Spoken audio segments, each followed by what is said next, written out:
Gon' kick it off then. Whoa. Gon' kick it off then. It ain't a game, kick it off then. Whoa. So gon' kick it off then. Huh? What we talking about, it goes deep. Greetings, ladies and gentlemen. You're watching ESPN the Network. We'd like to welcome you to another episode of WTF Too, Women Talk Football 2. I'm Latasha Miles, a.k.a. Joan Madden, the Gridiron Goddess, and I am accompanied by my intelligent, lovely, amazing, and talented co-host. Let the good people know who you are. What's up, good people? It's your girl, the touchdown time boy. Y'all can see all this smile on my face, right? Because when we first got on, right, I was telling the Gridiron Goddess, y'all, the sports world is making me broke, okay? Because not only do I love football, y'all, I am a lover of the Charlotte Hornets, of course, you know, because that's repping our home state. But then, y'all, I done fell in love with John Morant, and I got a whole new problem going on. Y'all gotta help me because I'm gonna have to go to sports rehab because I'm gonna be broke going to all these games. No, man, I told you, man, just slide it in. Like, babe, can we get this for Valentine's Day since the game is February 12th? It's perfect. You just gotta work it in. That's all. Just slide it on in there, nice and smooth and seamless. We'll see how that goes. You'll know about that when I'll tell you about it soon. We'll work on some tickets. We're gonna figure it out. We're gonna all work together between me, you, your brother, and your husband. We're gonna work it out. We're gonna figure it out. We're gonna work it out. We're gonna get me to see Ja. We're gonna get me to see Ja and Melo. Two of my babies in the same building. I don't know what to do. At the same time, yeah. We're gonna work it out. We're gonna figure it out. No doubt. We started out with 14 in the NFL playoffs. Now we're down to 8 in the chase for the Super Bowl. We had 6 jam-packed games for Wild Card Weekend, including a first-time Monday night game, which I thought was pretty dope. We also saw Mike Mayock out as the Raiders GM. We saw Big Ben's presumably a last game, postseason or not. The team formerly known as the 7-0 Cardinals ended their season with no playoff wins. Saw the Bengals snap their 31-year playoff winning drought. We saw Odell and Matt Stafford get their first playoff wins, respectively. Buda Baker said he is doing good and thanks everyone for the prayers as he's tweeting about that. He's actually been live from the hospital doing so to give further encouragement as he took that vicious hit on Monday night. And the Cowboys extending their last time that we saw them in a conference game record to the times that you could see Martin in real life and not nowadays where you're watching the reruns. So let's kick it off with the first quarter here. Out of the 6 games, touchdown time boy, only one road team won, the San Francisco 49ers. Now that was the closest game except for, the whistle issue at the Bengals and the Raiders game. And it was also the most controversial as well. So at the end of the game, we saw Dak Prescott, the issues with the referee not spotting the ball, time running out, big controversy, big spillover as a result. What would you have done differently about that game, T-Squared? Oh my God. So first of all, let me say that Donkey of the Day needs to go to Dak Prescott because that was not why y'all lost the game. Y'all lost the game because y'all came out and laid an egg, as you always do. Now, but since I'm going to answer your question and I'm going to answer it the way you asked, what should have happened was, first of all, you had 14 seconds left on that clock. Why was Dak Prescott running the ball? Why was there a design run play with 14 seconds remaining on the clock? I wouldn't even done that, okay? First of all, at most, I would have tried to throw the ball to the sideline if you were trying to gain more yards. I would have at least tried to attempt to get the ball to the sideline so you can get out of bounds and stop the clock or whatever and try to give the ball to the referee because they have to spot the ball. But if you just had to run, here's where you went wrong, Dad. First of all, you know that the referee always has to spot the ball. So why would you give the ball to your center?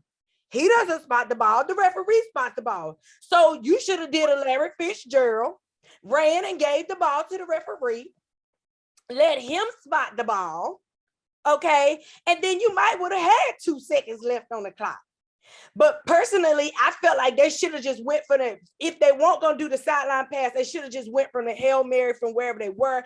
It wasn't so far out of reach. It was like at the, I think the 43rd yard, 43-yard line or somewhere like that. So it wasn't so far out of reach that a Hail Mary wasn't possible. And so I feel like that's just kind of what they should have done.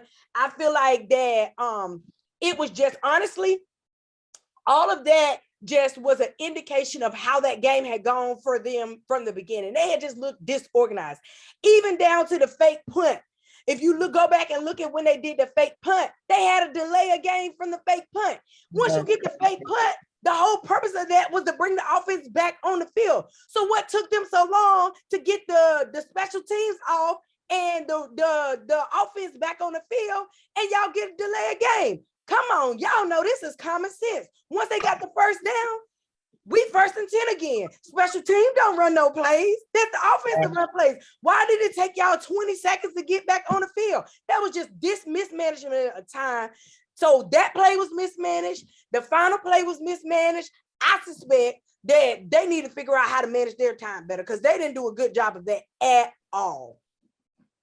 You know, it's funny. I kind of led with that as well. Like, this game was beyond the final play. Like, they can't blame the referees. They can only blame themselves, because what else happened in that game was a telltale sign of what we've seen from Dallas all season. Dallas is the most penalized team. Out of all 32 teams, Dallas is the most penalized team in the NFL. And so what y'all turn around and do? Commit 14 more penalties in the postseason game. And so you actually allow San Francisco to stick around and stay in the game because of that, because you gave them so many gifts. So I think they had over 100 yards in penalties, by the way. And so it's like that right there, that was also an indication of why you lost the game before we even got to the final play. And then we're talking about Dak Prescott, the guy who had an injury last year. This was your season. Like, you broke Tony Romo's record. You were in the running to being comeback player of the year. This was your chance to really, really, really be the hero, and life comes at you fast, and you end up being the zero. In addition to the penalties, and like Touchdown Tomboy said, why did you not work the sidelines? That the sidelines are your friend when you don't have any timeouts. You get to stop the clock. You get a breather. That's actually like almost like another timeout. You kind of get to set a play, because you got a whole 40 seconds to play with. And these are veterans we're talking about. You know the referee has to touch the ball. Like you said, the fact that you handed it to your center, the referee still had to touch the ball. So I don't understand what the purpose was right there, because at the same time, while you're doing this, the clock is still ticking. Or also, as Touchdown Tomboy said, if you did have to run, why not slide? Because there would have been sliding would have helped you buy some time on the clock as well.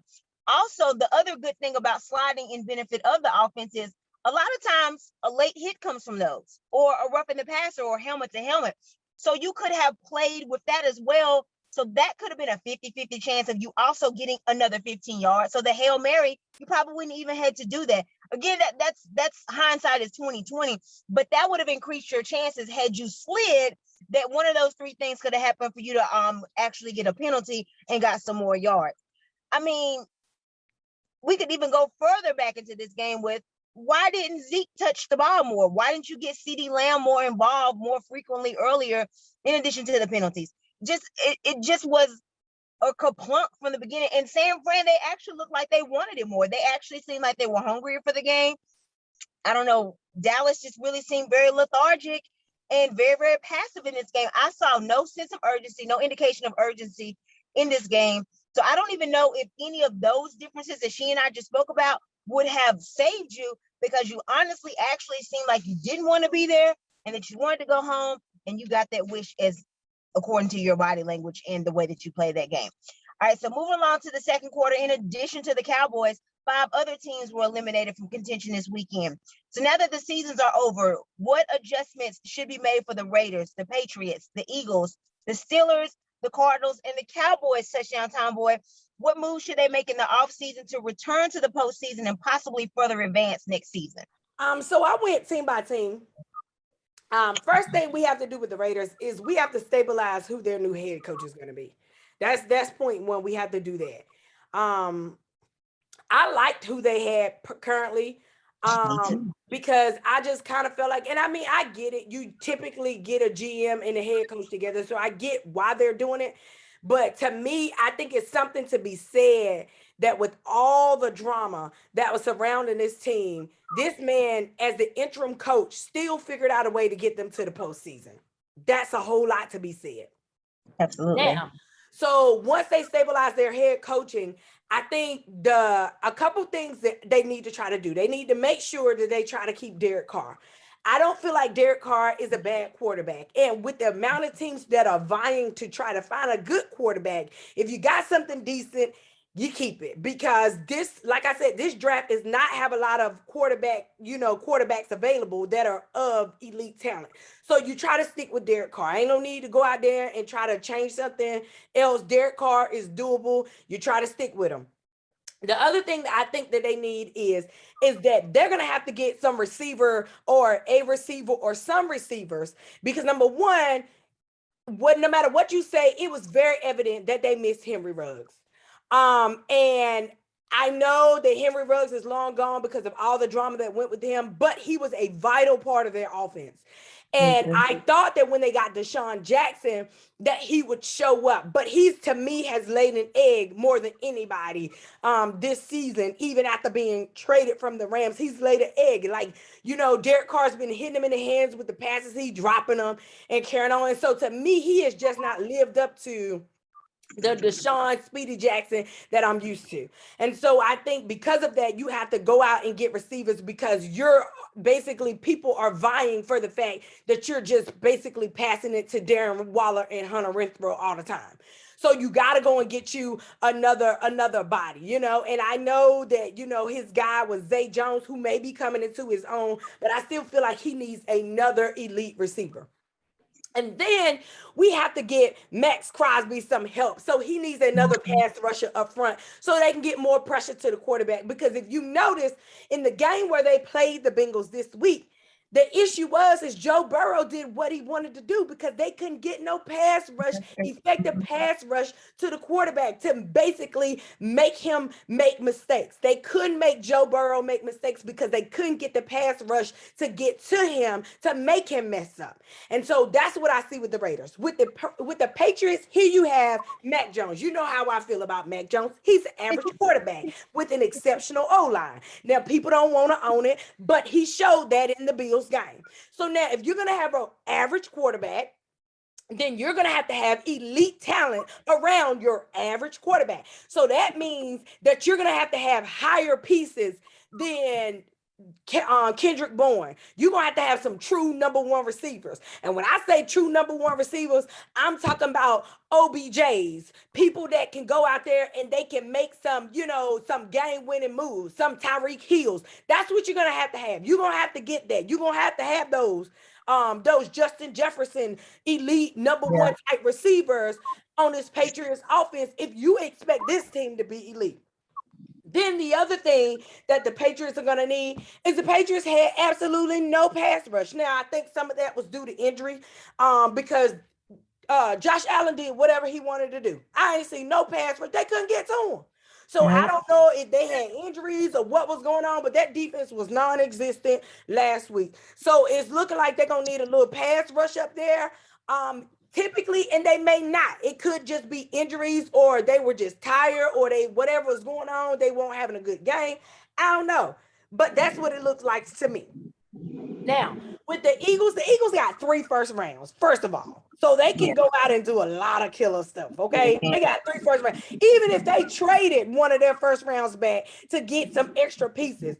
I felt like with the Eagles, one of the things they're going to have to do is they're going to have to get another power back. Because if you notice, they're wearing my friend, they got the broke arm out, okay? The broke hand out. And even with that, he played well, but they need some power backs. They need another power backs, especially if they're going to stick to the run game. They need some power backs that are going to be able to basically move people out the way and run over somebody like an AJ Dillon, what he's doing right now in Green Bay.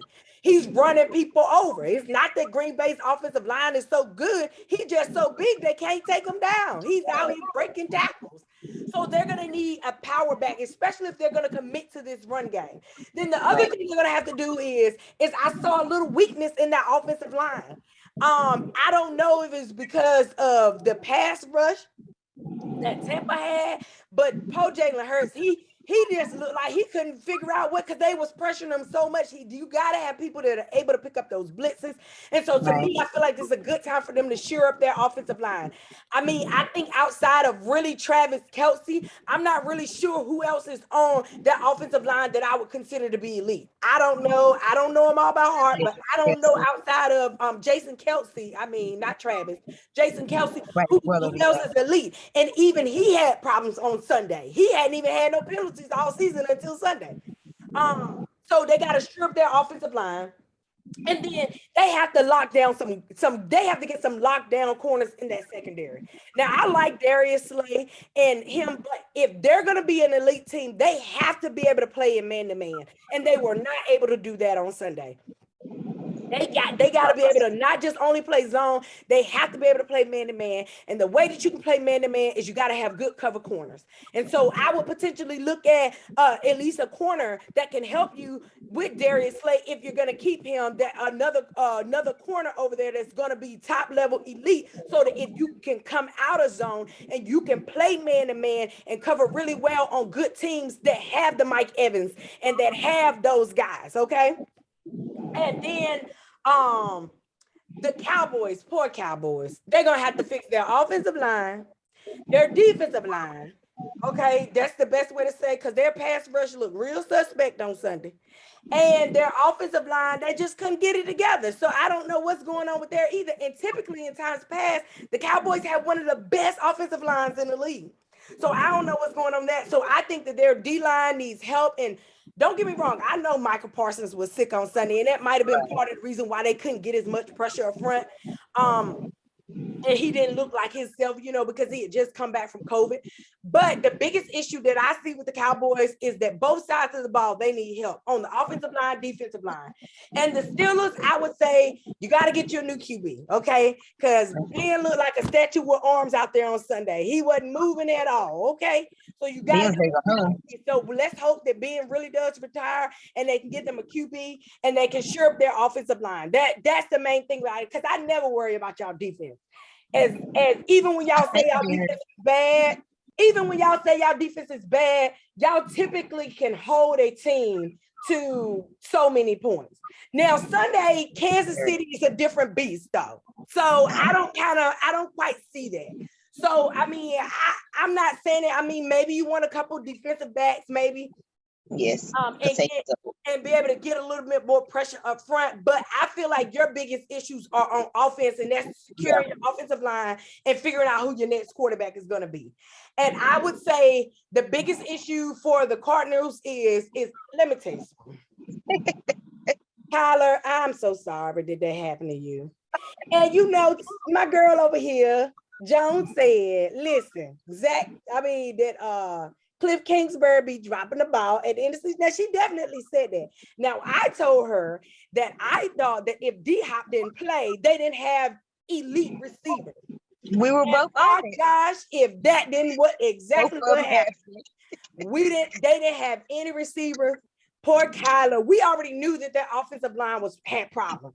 Right. So not only was he getting mangled on the defensive side of the ball from Aaron Donald and Von Miller because the offensive line couldn't hold up, he ain't had nobody to throw to. Yeah, nobody to throw to. Nobody. AJ Green has been the biggest bust you've ever seen. Why is he in Arizona? The one ball that he threw to him, that Kyler Murray threw to him, he dropped it. It's crazy. So I'm like, what is really going on there? So if they have to shore up their offensive line, and they definitely have to get Kyler some receivers. And I'm talking about elite receivers. You know what I mean by elite receivers? I mean guys that can go out there and get open and make plays if you put them in space. Okay, that's what he needs. He needs help because he didn't have none. And I wouldn't be that mad if they went out and they got them a power back, because no offense to James Conner, he looked a little soft to me. That's just what I feel. If that hurt your feelings, I'm sorry. Because every time I turn around, he's injured or he can't play for an extended period of time. Y'all need a power black back that's going to move and get that ball out in the space like Cam Akers was able to do on Sundays. It wasn't that their offensive line was that much better. It was just that Cam Akers is a baller. He came back from a torn Achilles and was balling like that. That's what you need. Okay. That's where I'm at. Okay, you can have it. Well, no, it's great because I actually agreed with a lot of the stuff that you were saying. Is like start with the Raiders. I mean, we know that they're really not going to rush into a lot of decisions until they get a new front office, a GM in position, and like you said, usually the GM picks the head coach. And it's so unfortunate because I really want them to keep Rich B. I know he doesn't have a lot of experience. I know he comes from special teams, but the fact that he kept that team afloat when they easily could have collapsed with all of the bull crap that they had to go through, the resiliency of that team and to still even just be considered in being in the postseason and to actually get in the postseason, that was a miraculous turnaround for that team right there. And a lot of credit has to go to Rich. And so I wish that they would keep him, but most likely with the new GM, they're not. They definitely, like you said too, they definitely have to keep Derek Carr. This is a bona fide leader here. There's no question about that. I know there was one year in the playoffs, his toughness was in question because he got injured, and it seems almost like just mentally, he couldn't all the way come back. And I don't know if he has completely gotten over that. I mean, that's a mental thing. You can see a physical injury, x-rays and stuff like that, but some of the mental stuff, that mental capacity you really can't see. And I honestly think some of that is still challenged for Derek Carr. I don't think he's fully gotten over it because that was their year. That year that Derek Carr got hurt, that was their year. And I don't think that the Raiders have completely gotten over that. But that's something that's intangible. You can't fix that off of a draft. You can't fix that in free agency. So I just hope maybe if Derek Carr is still experiencing that, he shakes it up because he's a terrific quarterback and he's definitely an awesome leader. Yeah, the Raiders definitely have to get some deep threats surrounding them. The funny thing about the Deshaun Jackson thing that you mentioned, because I was thinking about it too, this is a guy who begged to get off of the Rams, and the Rams are a team who could honestly, realistically be going to a Super Bowl. And all you had to do is just keep your mouth shut, whether you liked your role or not, and you can still be in the postseason. You could be in the Elite Eight. You might actually get to play and host the Super Bowl, but you went to the Raiders and now you're at home, and you probably are going to be an unemployed Floyd because most likely they're going to go get some bigger playmakers, some deep threats who are faster, who can make some things happen, because that's definitely what the Raiders need. With losing Ruggs, who of course was a huge bonus, a huge asset for them. They're going to have to recuperate from that. I honestly want them to also maybe even consider getting an additional running back. Years ago, you had these running back tandems, your Jerome Bettis and your Willie Parker, complete contrast, a power back and kind of like a scat back. Tennessee had one with Lindell White, and he had dreads. I can't think of his name. Was it Chris White, Lindell White and Chris something? I can't think of it, but anyway, like the tandem running back system.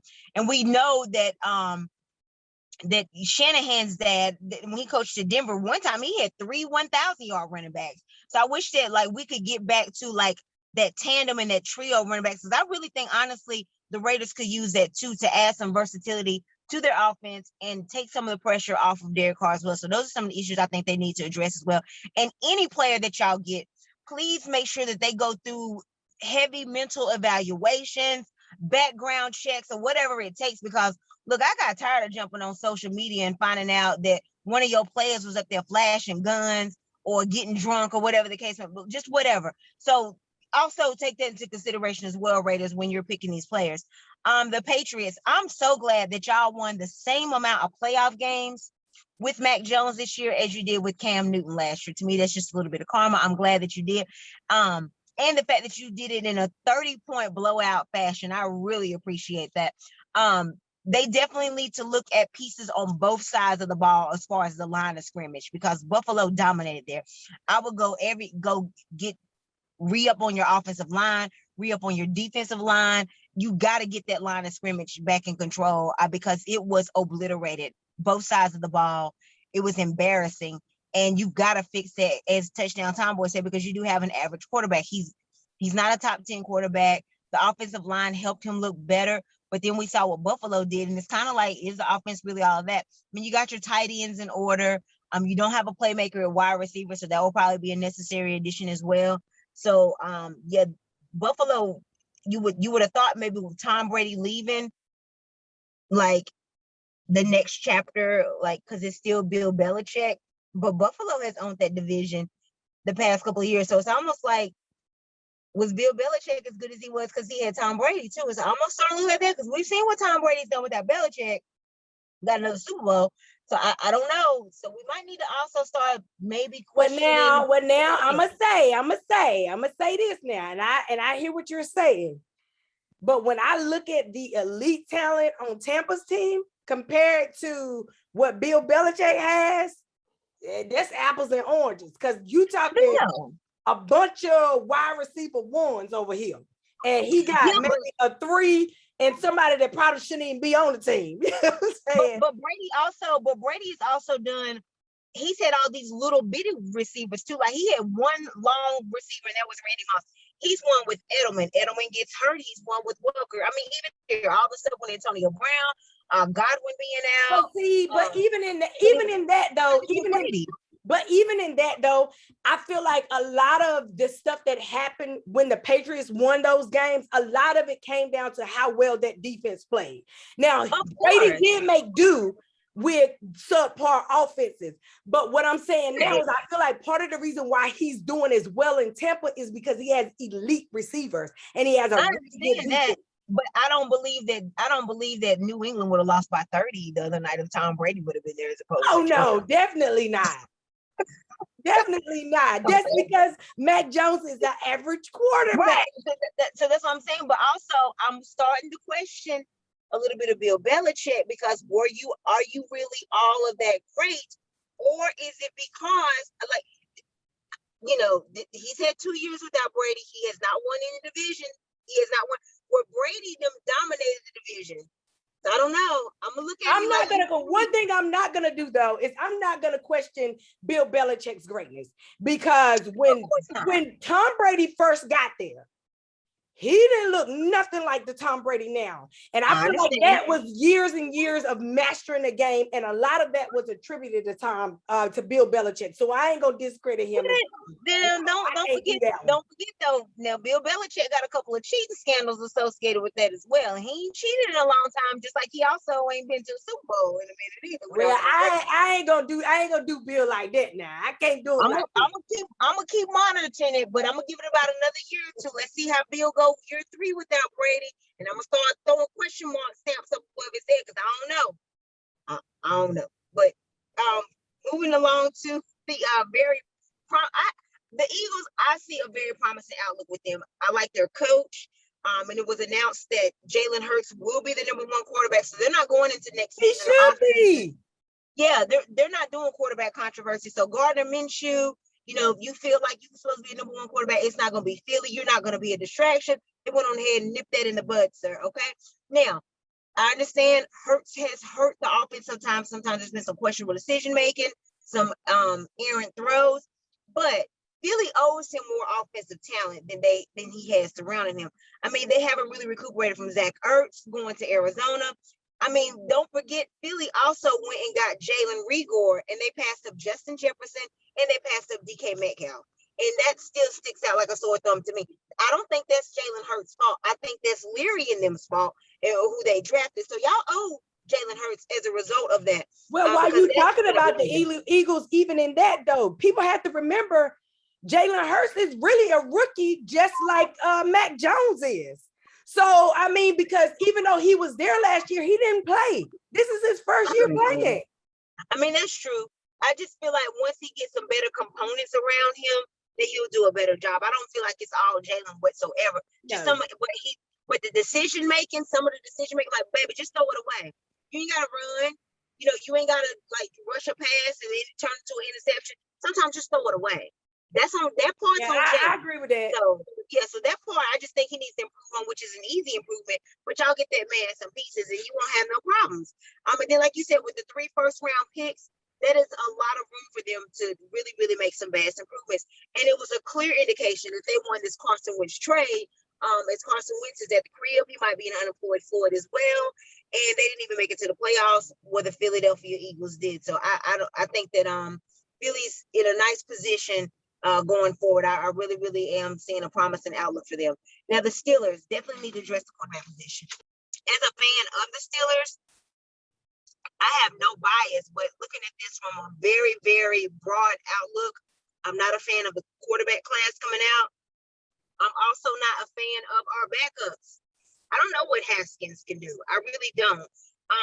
So that's not really a knock on him, but it's just the uncertainty factor that I have more with him. And let's not forget Mason Rudolph is responsible for the tie that we had with Detroit. So I'm not a fan of him. I wish we would have somehow kept Dobbs, but that's neither here nor there. I think that at least for a year or two, we need a veteran quarterback, like out of free agency. Of course, Carr's name is circulated. I don't really want Carr to leave the Raiders. Don't get me wrong, because I think he's great there. But if the opportunity arrives, then yeah, let's go get Carr, or let's go get your Super Bowl winning quarterback, such as your Aaron Rodgers. Let's go get him for a year or two, especially if he wins the Super Bowl this year. Russell Wilson, experience deep in the playoffs, got a Super Bowl, played in an extra Super Bowl. I mean, let's even look at Deshaun Watson. Whatever comes along with that. That's a young quarterback. I'm sure he's been staying in shape and stuff, and he's ready for a change of scenery. He's ready to get this drama behind him, and I think he's going to be hungry.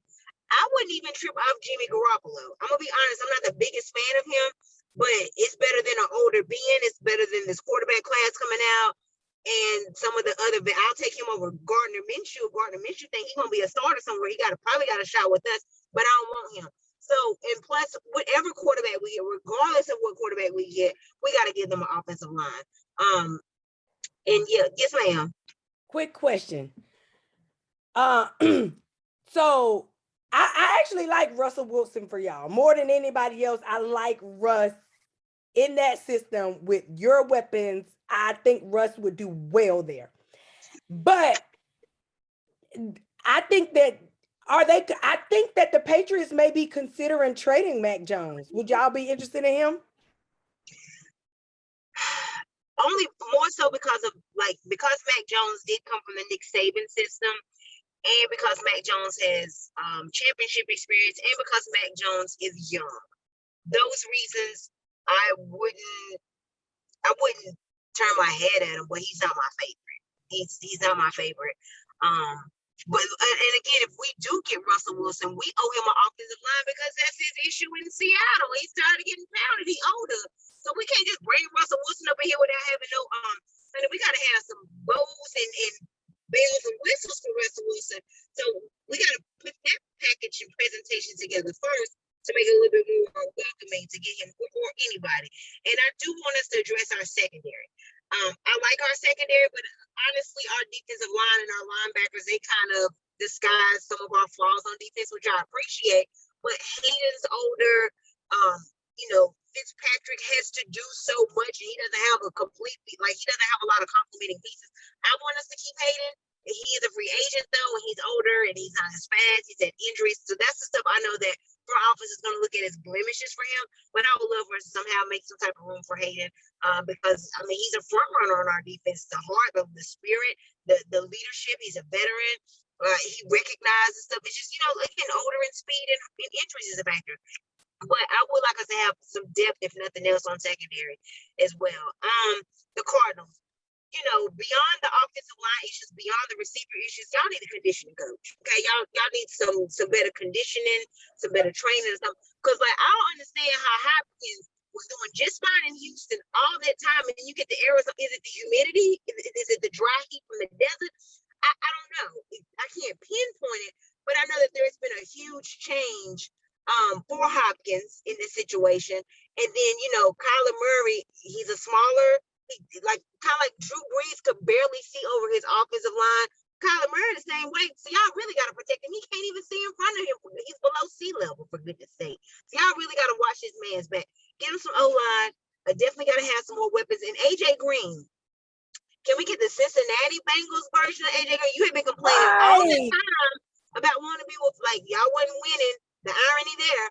But then you go out west, you got all these. You got your Watts, you got your Kyler Murray. You started 7-0. I mean, where were you when all this was happening? You got Buda Baker, you got great, formidable defense. So yeah, AJ Green, we need you to return to your former self and help out as well. And then, like I said, just those other pieces too.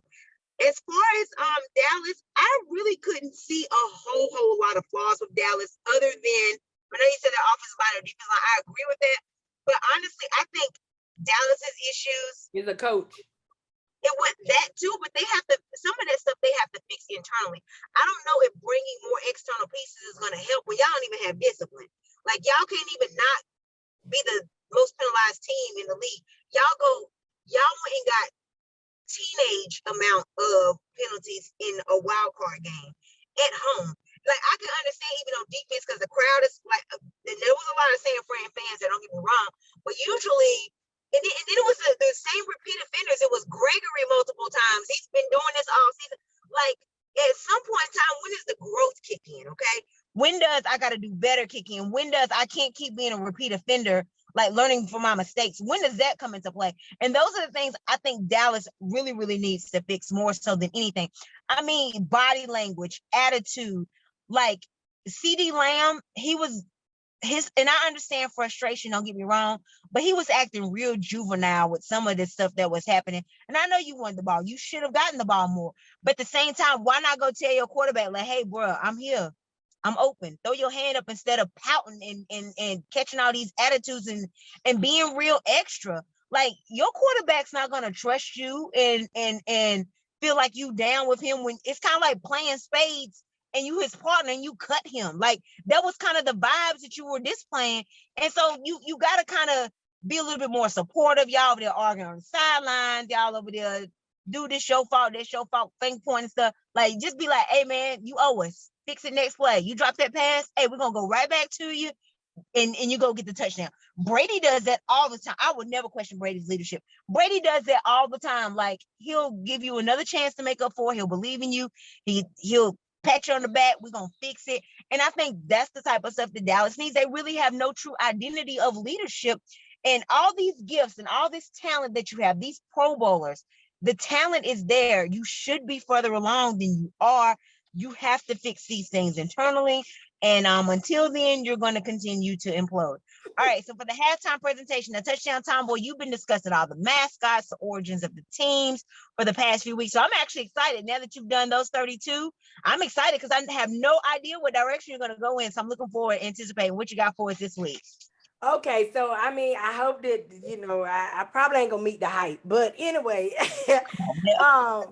no, seriously, this is what happened. So at the beginning of the playoffs, my husband and I, we were sitting downstairs, and he was like, how does all of this playoff mumbo jumbo go? So we had to stop the whole game, and they just happened to have a table up there to explain. So I was explaining to him, he was like, y'all need to discuss that on y'all show. I said, but honey, I think we did already. He was like, well, y'all need to do it again because I was confused. I don't know what's going on, how that works. So I said, okay. So I think that with us being in the playoffs, we're going to do this one more time for the vine. That's what they used to say. We're going to do it for the vine. For the vine. I ain't go to it. All right. So look. So this year, of course, they usually have 6 teams, but this year they have 7 teams. So you have the AFC and you have the NFC. So here is how it breaks down. From each conference, you have 7 teams from each conference. And you have your AFC, NFC. So the highest seed from each division gets a bye. So we're going to use the AFC as an example. So the highest seed from the AFC this year happens to be the Titans. They're the number 1 seed. So they got to bye this week. So everybody else had to play. So now what happens is that's how we get the wild card weekend. Mm-hmm. So on the wild card weekend, in that first round of the playoffs, you have the next highest seed. So basically the 2 seed will play the lowest seed, which will be the 7 seed. Right. So in this particular case, that would be the Chiefs played the Steelers because they were the 2nd seed. The Steelers were the lowest seed. Okay. And then the other game, the next game will be the second highest seed, which will be the 3 seed, now plays the second lowest seed, which is the 6 seed. And that's how you got the Bills and the Patriots playing. And then the last game, of course, from that conference was the third highest seed, which happened to be the Bengals. And the next lowest seed, which was the 5 seed, was the Raiders. Okay. And then, of course, from that, we have game winners. So, of course, those games winners were the Chiefs, the Bills, and the Bengals. So in the next round, the Titans have to play. So the highest seed, which is the Titans, they're going to play the lowest remaining seed, which happens to be out of the remaining seeds that's left, the lowest seed is the Bengals. So the Bengals will play the Titans. So that's the highest seed, which is the 1 seed. The Bengals are the lowest remaining seed, which is the 4 seed. And they're going to play the Titans. And then you're going to have your next highest seed, which is the Chiefs, are going to play the next lowest seed or next lowest remaining seed, which is the Bills. So that's how you're going to have your Chiefs and your Bills playing. And then the winners of those 2 games will play for the conference title. And once you get your conference title winner, they will be the winner of the AFC. And then they will play the winner, because it'll work the same way in the NFC. They'll play the winner of the NFC, and that's where the Super Bowl is. So the winner of the AFC plays the winner of the NFC in the Super Bowl. So that's the breakdown of that. So I hope everybody got it this time. And I try to do it for the vine. I hope y'all got it. Okay. Yeah, I like the playoffs now too with that extra. At first, I didn't like it because it's like, this is an odd number. But like honestly, it used to be the number 1 and the number 2 seeds got the bye, and I didn't think that was really fair to the 1 seed because it was like, purpose of being a 1 seed. Yeah, what is the purpose? Yeah, so the 1 seed you got complete. The only thing is 1 from each conference, so that's okay, but. I like it now a lot that, the 1 seed, you are a true bona fide 1 seed, and this is what you earn, and this is what you got as the winner of that coveted title. See, I'm a big fan of this now as well with the extra. And plus, that's how my boys got in. If it was still 6 seeds, we wouldn't have got in because we was a 7 seed. So, yeah, I like these. Good breakdown, Touchdown Time, boy. I definitely like this a lot better. And speaking of the number 1 seeds, as you alluded to, they enter into play this week. Of course, they earned themselves a bye week. We didn't see them play last week. They were waiting on their opponent from Wild Card Weekend, and here we are. So Touchdown Time, but without quite picking a winner yet, because we'll do that in overtime. What can the number 6 seed 49ers do to knock off the number 1 seed Packers in the playoffs? And what can the number 4 seed Titans do to knock off the number 1 seed, the Titans, out of the playoffs? Now, I'm a big fan of the Niners. You know this. So I got something for you, baby. First thing we got to do is with the Niners this week, they got to pray to the Lord up above that they got Nick Bosa and Fred Warner back. That's thing 1. Okay. They got to have the pass rush because Nick Bosa is a part of their pass rush. They got to have him back. And they have to have Fred Warner back because Fred Warner is a big communicator in their secondary, and they really need him. So I'm really big about Fred Warner as well. Then Jimmy has to have a mistake-free game. Jimmy cannot do what Jimmy did last week and decide that at the last few minutes of the game, he gonna throw an interception. Jimmy can't do that this week, okay? So Jimmy has to play a mistake-free game. And then the other thing that I feel like is the most important thing is that they got to put the ball in Deebo Samuel's hand because special things happen when Deebo is with that ball, okay? Right. They got to rely on Deebo. He is a special part of their offense, and they have to make sure that that run game is strong, okay? And that they can get around they have to be able to make sure that they can run that ball in Green Bay because, number 1, that controls time of possession and it keeps Aaron Rodgers off the field, which you have to have. So that one game has to be special, and that's all going to be about Deebo Samuel. And Elijah Mitchell, he did well too, but it's really about Deebo Samuel. Deebo Samuel is that X factor for them. Absolutely. And so it's gotta start with your playmaker and Deebo Samuel. Now, as for the Bengals have to do, because the Bengals are going to play the Titans this week. The Bengals are going to have to do an exceptional job in stopping the run, because the king is going to be back. Okay. And if you can't stop the run, you might as well just it's going to be a long day. You got to be able to stop the run, because with the king coming back, y'all know he going to come back with a vengeance, because he done been sitting out all them games. So he's barely and he rested up. So he going to be ready. So y'all going to have to, it's going to be imperative that the Bengals defense is going to have to stop the run. And then the Bengals are going to have to force Ryan Tannehill to make mistakes. So they're going to have to put him in a situation where they force him to not be able to play error-free football. And I don't know if that'll happen. And that's going to come from the Bengals pass rush. So they're going to have to be able to get to him. Now, Mike Vrabel has done an excellent job of figuring out ways to, with their poor offensive line, to get Ryan Tannehill to get the ball out a lot quicker. So that's going to be very difficult to do, but you're going to have to force him to make mistakes. And then, and then after doing that, the way you're going to get him to not to make mistakes is you basically going to have to put pressure on him, basically. And then Zach Taylor is going to have to do a really, really good job of scheming to help Joe Burrow play mistake-free football as well. Because the Titans are a team that they take advantage of people that make mistakes. Mike Vrabel is very good at doing that. And I do not think that Joe Burrow will be able to sit in the pocket as he did last week, not with this defense. So they're going to have to force him to play mistake-free football. And that's going to be a lot about the scheming that Zach Taylor and them do with him. And so I think those are the things that the Niners and the Bengals are going to have to do to be competitive enough to win. Gotcha. I don't think a lot of people have honed in on this fact, but Aaron Rodgers is a whopping 0-3 against San Francisco in the playoffs. So clearly they have his number. So right there, They know that. And he's 0-3 against them, including the NFC Championship game that happened two years ago. Yeah, when Kansas City and San Fran played. Green Bay lost that game against San Francisco. And crazily enough, Aaron Rodgers played ball in California, but he just cannot get over this California team. So yeah, he is not undefeated, but defeated completely against San Fran. So obviously they already have his number. So they already start off with an advantage. And the crazier part in this 0-3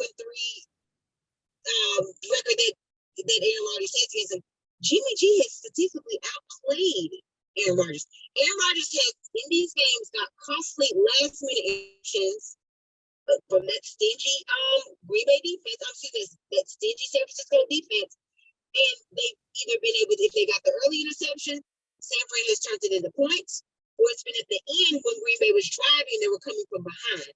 So, again, that can actually predicate and work in San Francisco's favor if they kind of carbon copy that, if they can kind of replicate that success.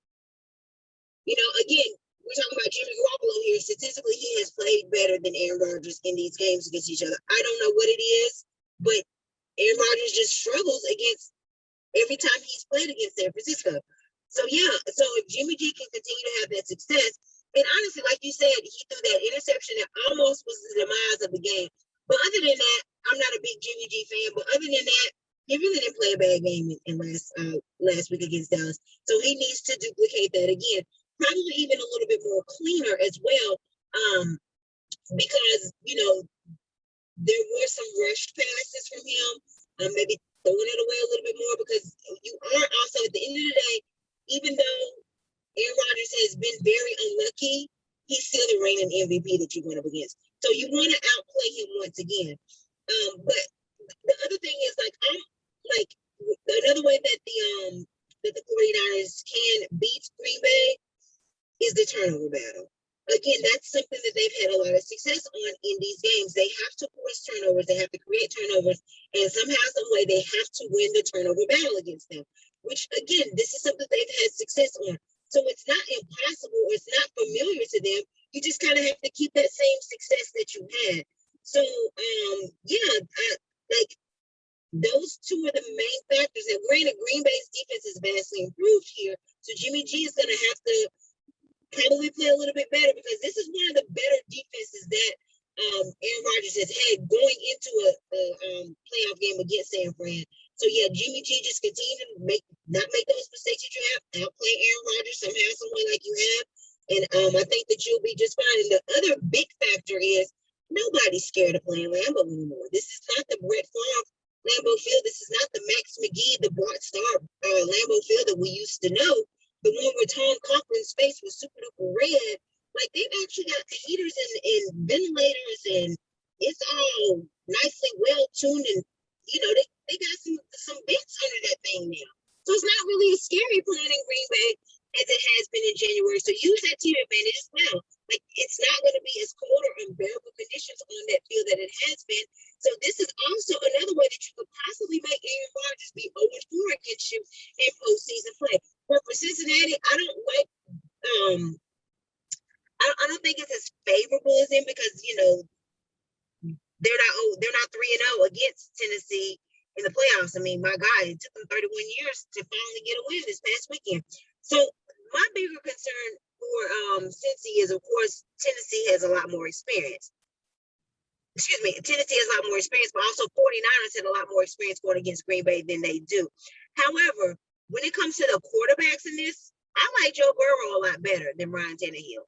Just in general, not even just in this game, but if I was making a fantasy quarterback decision, I had to choose Tannehill or Burrow. Give me Burrow. So, if Burrow can somehow outplay Ryan Tannehill, because he has been more consistent, he's been more trustworthy than Ryan Tannehill has. I mean, he's coming in hot as the comeback player of the year. I mean, even over Dak could have won it too, but it was Joe Burrow instead. So his youth and inexperience really have not been a demise for the Bengals this year. And I think that they need to just continue rolling with that ball. Like, this is a young quarterback here. Kind of reminds me of, like, Ben's second year as playing. Ben went 15-1 his rookie year. Of course, Burrow got hurt, so I don't want to discount that. That's a major difference. Burrow's technically a second-year rookie. So Ben's second-year quarterback, he actually won a Super Bowl. You got Tom Brady, who won it very young. You got Patrick Mahomes, who won it very young. These are young gun quarterbacks, and we can possibly look at Joe Burrow, throw him in there as well. I mean, hey, the guy's played extremely well this season, and he's also led these Bengals to a division title. So the other thing that the Bengals can do, riding the continued success of Joe Burrow, but also if they can jump to an early lead against the Titans, like they did last week against the Raiders, that is going to force Tennessee to play a very uncomfortable game, as you alluded to. They rely so heavy on their running game. Usually, and the offensive line plays better when they are running the ball. They're getting 5.2 yards a carry, but somehow, for some reason, when Ryan Tannehill has the ball, it's not the same. So the fact that let's just say, hypothetically speaking, if the Bengals go 14-0, that's going to actually make Tennessee have to throw the ball more to play catch up. Do we really trust Ryan Tannehill like that, especially when we're not getting the same Julio Jones that we saw in Atlanta? I mean, I don't know. I don't really trust it. It's going to make them very uncomfortable. Ryan Tannehill's going to be out of his comfort zone. This is not familiar territory for him, because he relies so heavy on that dominant running game. So if Cincinnati can somehow, some way, make Tannehill come out of that particular part of his game, then that would perhaps make them unsteady, make them more mistake prone as well. And then also, I mean, I know Henry's coming back. But what if he's rusty? Like, Tennessee's rolling right. I mean, Cincinnati's rolling right now. Like, they haven't had a game off. They're still rolling with momentum of winning the division, winning a playoff game, getting that monkey off of their back. We're talking about Derrick Henry that hasn't played in weeks, and we're talking about a Tennessee Titans team that had a bye week. So who knows? Maybe that might have popped the pin in their balloon as far as momentum. So I like that factor as well. These are the ways that I see that Cincinnati probably could sneak a win in with those factors. Now, the fourth quarter, of course, last week we talked about Brian Flores. You like him going to the Bears. especially with Justin Fields and how he could be such a great offensive guru for him. I like him going to the Giants because, you know, maybe he might make another play for Watson because they got quarterback issues in New York. Plus, also, he's from Brooklyn. But in addition to Flores, there's lots of other coordinators' names who are getting thrown around this coaching carousel because there's still several vacancies. So we got Byron Leftwich and Todd Bowles, both from Tampa. We got Brian DeBall and Leslie Frazier, both from the Bills. We got Kellen Moore and Dan Quinn. Of course, they just lost from the Cowboys, so their name is being thrown out as well. Now, some of these coaches, of course, are recycled. Go either way on that.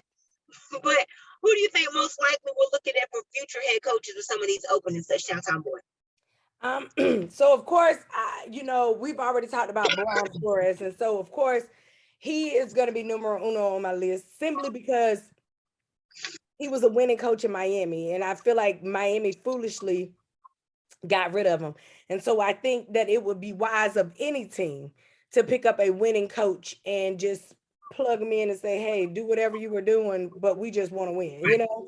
So I think that he is almost a no-brainer. The other person that I kind of like, somebody else that I like was Byron Leftwich.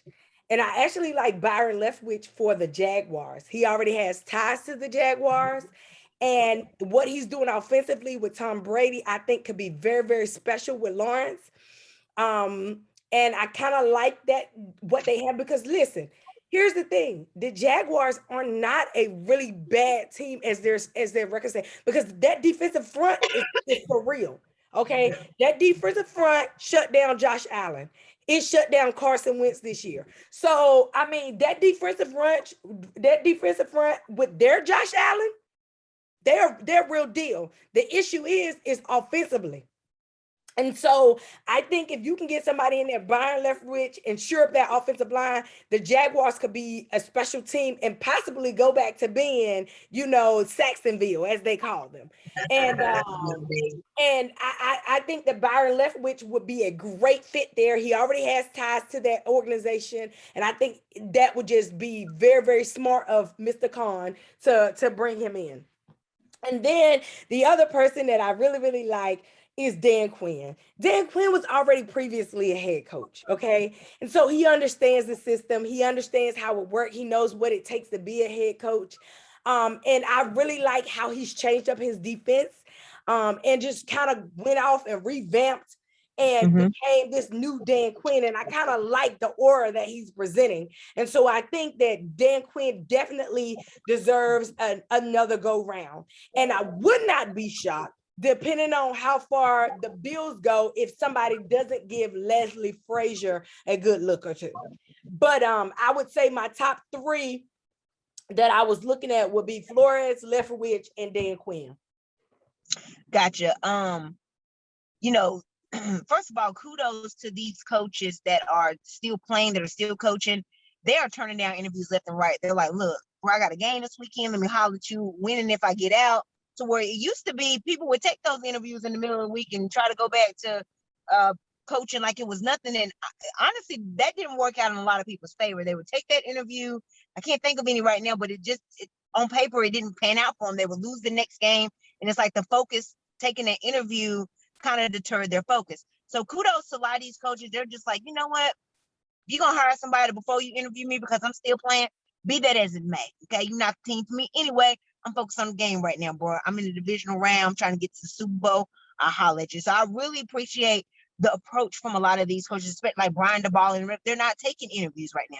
I'll holler at you. So I really, really like that. Now, I don't know about Frazier and Bowles, considering they have been head coaches before. I mean, would they even want that route again, especially knowing that it's become blatantly obvious that the minority coaches are held to a different standard than some of their white counterparts. And let's just keep it real. So I don't even know if they want to touch that again. In addition, the league looks like, unfortunately, they're going to more of the younger coaches. I mean, that's not a knock on them. I don't necessarily agree. Sometimes I think there needs to be some old school grit, some of that experience. I've been there before. I know how it goes. Let me show you some things. I've been around. This ain't my first rodeo. I kind of like some of the old school coaches, but I get it. I mean, they're going younger, more experience, more moxie, can kind of maybe get in tune with some more. I get it. So I'm not knocking that.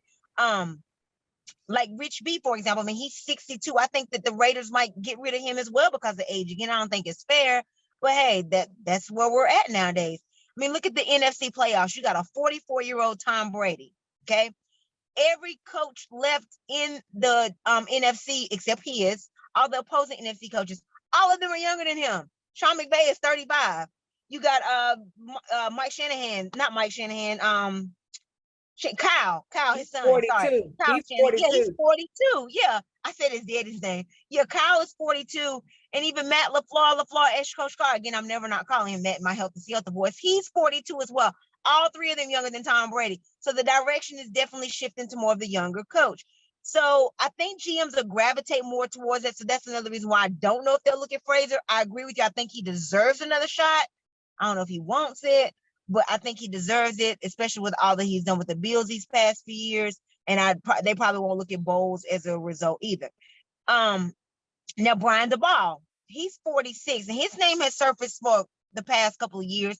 But I think honestly, this is the year that light is really, really shining on him based off of what he has done offensively for the Bills. So I wouldn't be surprised if he kind of gets a chance out there. What team, I don't know, but I wouldn't be surprised if he gets a chance.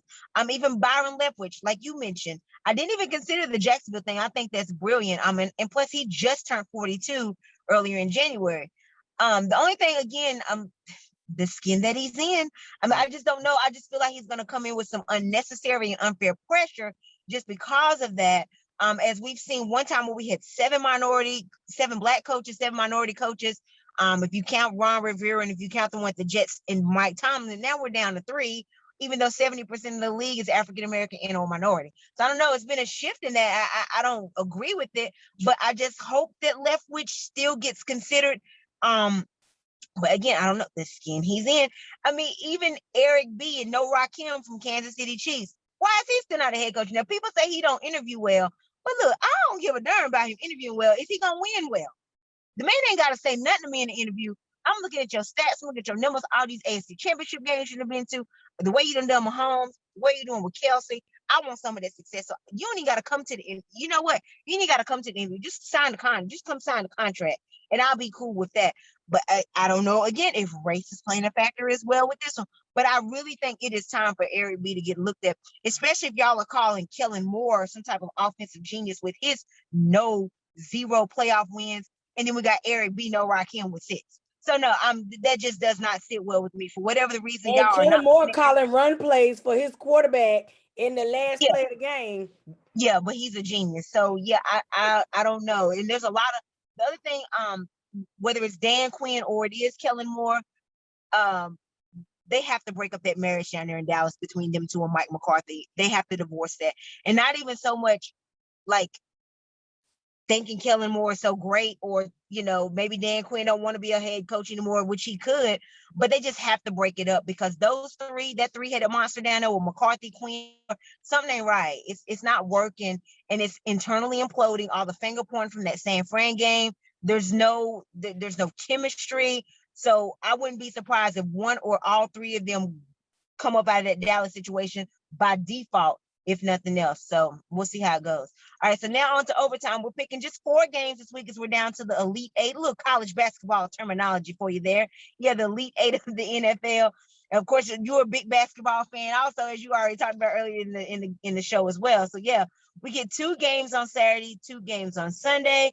We even get both number 1 seeds on Saturday, which is I was amazed by that. I couldn't believe they scheduled like that. But nonetheless, start with number 4, Cincinnati Bengals, number 1, Tennessee Titans.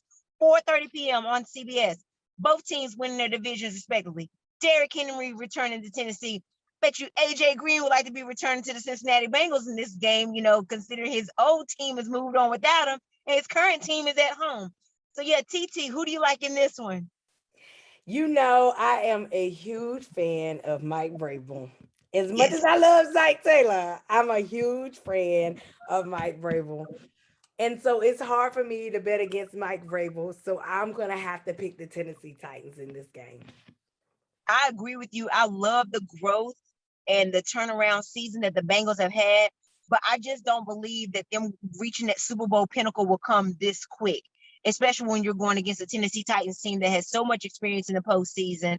They're getting return of the Mac Derrick Henry back. Mike Vrabel, all his playoff experience as a coach and as a player, and all the Super Bowls he has. I don't know about this one, Zach Taylor. And then you got Joe Burrow, which I really think that Mike Vrabel and them, they're going to try to confuse this young quarterback, let Henry run out there and kill some clock, maybe keep Burrow on the sidelines, which nobody has really done this season, by the way. And so Vrabel is off that Belichick tree, so they good exactly. at designing off that stuff. yeah, exactly. I think, so that's probably what they're going to definitely do. I like the number 1 seed to prevail in this one as well. I'm agreeing with you and going with the Titans. Primetime game that Saturday night, 8:15 on Fox. San Fran, number 6 seed, and number 1 Green Bay. A rematch where Aaron Rodgers once again is 0-3 against the 49ers in the postseason. Much of the same this time around, T-Square, or will the 4th time be the charm as Aaron Rodgers attempts to make back-to-back NFC Championship games? I don't know. See, you done gave me some new information that I did not know. I'm sorry. So that makes the decision very hard. I don't know. And see, here's the other thing. Like, if I could say with surety that the Green Bay defense was gonna play as good as they have been playing, I would be like, I would pick Green Bay. But that defense has fallen off significantly in the last couple games, and I don't know if people have been paying attention to that. And here we are, we're talking about a team that is run heavy, they can control the clock. Girl, I don't know. This could be a toss-up for me. And it's also going to depend is Bosa and Fred Warner going to go back too, because that's a big part of San Francisco. So, girl, this is a toss-up for me. I can see this being a coin flip for real. And mind you, this is the same Fred Warner who wore that Kaepernick t-shirt after a San Francisco loss earlier this season. So, I don't know. The milk ain't quite clean completely between the offense and defense in San Fran. I don't know. It's very interesting, but, maybe in this case, the 4th time will be the charm. You got Aaron Rodgers. He's on a mission this year, possibly a 4th MVP. Here we are playing the 49ers for the 4th time in the playoffs. I think this might be the one for Aaron Rodgers, because I really feel like he's still bitter the way that he lost in the NFC Championship game last year. Because honestly, I think Aaron Rodgers' plan was to win that Super Bowl last year and bounce from Green Bay. Yeah, he got one more chance to do it again this year. I think that's still his plot. That's still his plan. The thing I think that the defense, even though the defense has struggled the past 2 weeks, I think what the defense might try to do is not let Debo beat them. Is to force Jimmy G to beat them and try to force him to do mistakes. Yeah. And the other thing about Aaron Rodgers, what he did not have last year, he's got Devontae Adams, which Devontae Adams is on fire. He didn't have Randall Cobb last year. He didn't. And he ain't had Randall Cobb since like week 7 or 8 with that groin injury. But they said today that Randall Cobb's coming back on Sunday. On Saturday. And you got to remember, he actually now too, Aaron Rodgers has a really good chemistry with that Valdez-Scantling guy. Yeah, exactly. He has a really good chemistry with him now. See, I think he's like becoming his number 2 receiver to me. Absolutely. I think so. And the other thing I think is that Green Bay is not going to commit 14 penalties like Dallas did to help San Fran last week. Oh, no, they ain't going to do this one. Yeah, I like Green Bay in this one for those reasons. So, and I could be wrong. I would be surprised, but I like Green Bay. I don't know. I can't pick a team on that. I want to be able to pick a team, but I can't, because I can see good and bad in both teams. Like Aaron Rodgers could really be 0-4 against San Fran in the end. I know. And see, you messed me up with that, because I was going to be like, yeah. Then I said, dang, the stats don't lie. Once I saw it, yeah, and then I was like, you know what? I forgot it, because 2 years ago, that was San Fran beat Green Bay to go to the Super Bowl to play Kent. That's the one I forgot about. And I was like, yep, he really is 0-3 against him. And one of them, he lost one in San Fran, and I think the other 2 were in Green Bay, or I might be saying that backwards, but he lost to San Fran in Green Bay one time too. So it's not impossible. Again, Lambeau's not the same Lambeau. All right, so Sunday's lineup beginning at 3 p.m. on NBC. The number 4 Los Angeles Rams trying to do what the number 2 Tampa Bay Buccaneers did and became the only team to do so last year, and that's host the Super Bowl. Will the reigning champs stand in their way, or touchdown tomboy will the Rams dethrone the champs? Listen, the way I saw the Rams play Monday night, I don't see Tampa. Now, don't get me wrong, Tampa and Tom. But here's the thing, and I brought this up this week. The only nemesis that Tampa has really ever had has been really New Orleans. Now, what makes New Orleans special is not so much offensively, it's defensively. Number one, New Orleans can get pressure up front with 4. And the Rams can also do that. The other thing that New Orleans could do was they could cover man to man. The Rams can also do that. So I think because of that, I think that pass rush gets to Tom and they'll cover well in man to man. And I think they'll overcome. And I just don't see, even with Matt Stafford, I think that offense is too clicking right now. It's gonna be slowed down. Like they just look too harmonious. Like it just looked like OBJ been playing with them for years. It does. Did you notice that OBJ had more targets than Cooper Kupp? Wow, where did that come from? I was shocked. I think they did that. I think they did that for Cooper Kupp to try to get that record, and then after the regular season, it was like, okay, I want Odell. So here's the thing. I just think they're going to have too much firepower. And we already know that Tampa's secondary is questionable. So I just think that the Rams are going to have too much offense. And I think the front 4 get with Aaron Donald and Von Miller, they'll get to Tom. And I think they'll knock them off. I do. Yeah, I agree with you. There was one road team to win last week. I think this will be the only road team to win this week as well. That Super Bowl that the Rams lost to against the Patriots, the score was 13-3. I've said that very night, that Sunday night when they played that Super Bowl in Atlanta, I said, gosh, the Rams could have won that Super Bowl if they had a quarterback. And now they have one. And this Matt Stafford has finally got a taste of postseason victory in addition to Odell, but they were really, really missing a quarterback. I mean, they still had great defense. They got Rams, they got Donald, and this defense looks very similar to that defense that gave Tom Brady so much havoc in that Super Bowl. They were sacking, of course, Sue was on the opposite side now, but they were sacking him. They were applying pressure. They had a winning formula on defense, and again, they held them to 13 points. And I think one of them might have even been like a punt return or interception return or something. So I don't think Tom Brady's offense was completely responsible for all 13 of those points. Plus, Edelman won the MVP, not Brady, that Super Bowl. So I think that they could really turn up on Brady once again. This is the one game where, we've known that the offense, that Brady has been missing pieces on offense from Brown, from Godwin, to Fournette, and Shaq Barrett on defense as well. This is the one game where I think those flaws get exposed because the Rams can put up a lot of points and they can really, really wreak havoc on you defensively. This team has definitely had a complete facelift since that Super Bowl. And, they have McVay, which is very familiar with losing that Super Bowl. I bet you he does want a piece of revenge to not. How sweet would it be? I mean, I know he wants that Super Bowl too, but how sweet would it be to take out the person who stopped you from a Super Bowl and en route to trying to repeat the success that they had hosting a Super Bowl, possibly winning it?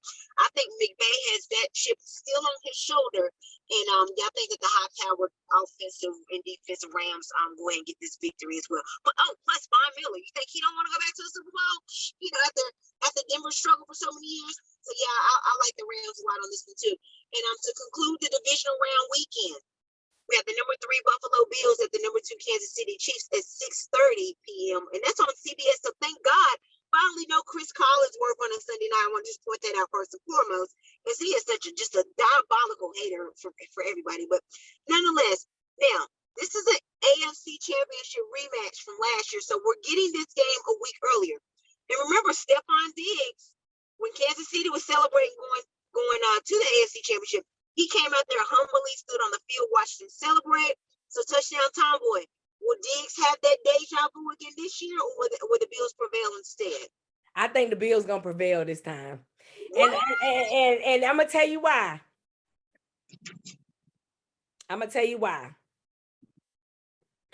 If you notice, Kansas City starts really slow. They start really slow. And they started slow against Pittsburgh. Here's the thing. I think because they start so slow and they don't come out striking, that's where they're going to get caught up at. I think this a different Buffalo. And this Buffalo, they humming now, honey. They done got Emmanuel Sanders to run sideline with Josh Allen. And you got to remember, you know what I'm saying? Arrowhead ain't scary like it used to be. True, they lost a lot of games. I think that Josh Allen, and remember now, they were the ones that kept the Bills from getting there last year. So if you don't think Sean Dermott has sat at home and thought about that for 9 to 10 months, how he was going to repay this debt. And you got to remember that Patrick Mahomes' offensive line is not playing as good as it once was. They having a lot of issues offensively on that offensive line. And this Bills defense is getting pressure to the quarterback. You got the secondary is playing pretty good as well. I think that it'll be a close game. And then again, it may not be. Because I just see that the Bills are out to prove a point. I think that the Bills are going to prove that point. So I'm picking the Bills. I mean, I want the Bills to win, but honestly, I think the deja vu will hit these again. And the only main reason, had they not scored 47 points against the Patriots last week, see that game that they played against the Patriots last week, that's a back pocket game. That was a flawless game. 7 touchdowns, no punts, no field goals. The only time you kneeled was to end the game in victory formation. That's the game you need against Kansas City. That's a once in a blue moon game. You hold on to that for dear life and you pull it out against a team that has been to back-to-back AFC championships multiple times. Like, the thing about Kansas City, like, in our flaw last week, you pick your poison with Kansas City. If you score first, you're going to wake them up. If you have to play from behind, they're so fast, it's hard to catch up with them. Now, if Buffalo can somehow get Kansas City back to like they were when they went through like that 5-game losing streak, absolutely. But the fact that they did so much, they trounced and pounced on New England so bad last week, I think that's the way they'd have to play again. And I don't think that it'll happen. You have to duplicate that success. I don't know. I just don't see it. I love Sean McDermott. I want Buffalo to win, but because they used that game last week, that I feel like they need it for this week. I don't know. I'm just a little bit conservative. I do think it'll be a close game. I do think it'll be close now. Let me tell you why I believe that they will duplicate it. Because when Carolina went to the Super Bowl and Sean Dermott was our coordinator, we had 2 flawless games to get us to the Super Bowl too. The first game was against Seattle. And we scored big on Seattle. And people was like, they're not going to do that next week against the Cardinals. And we beat the Cardinals worse. but I believe, I'm telling you, I think it's the Bills' time. And I just think, don't get me wrong, I love the energy to Kansas City. But here's the issue that I have with Kansas City. Kansas City plays too finicky. And you cannot play finicky with a team like the Bills. You can't do that. And if you don't think they got that taste in their mouth, they're going to come for blood. I agree, especially because Diggs went out there and sat out there. I know he remembers. I know it's at the front of his mind.